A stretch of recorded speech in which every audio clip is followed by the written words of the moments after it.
Well, one of the things about the Workmen Circle is that it's, a very activist sort of group of people. So we sang a lot of like labor songs, and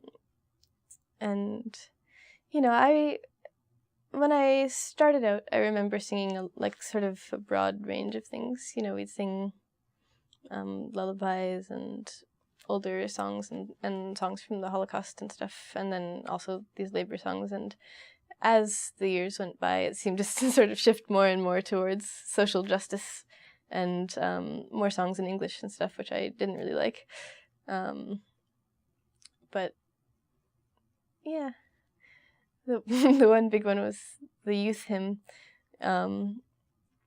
which I think was a ghetto song that they would have all of the kids in the chorus sing the verses, and then the whole chorus would chime in. It was kind of a big deal.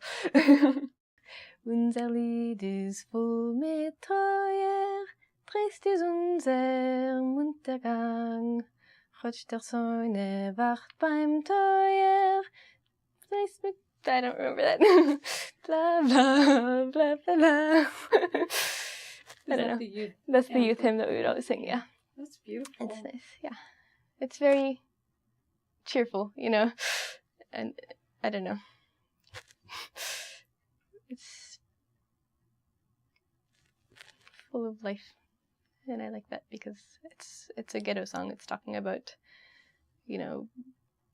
how the enemy is standing at the door, but everyone is young who wants to be and will be full of good cheer and go forward.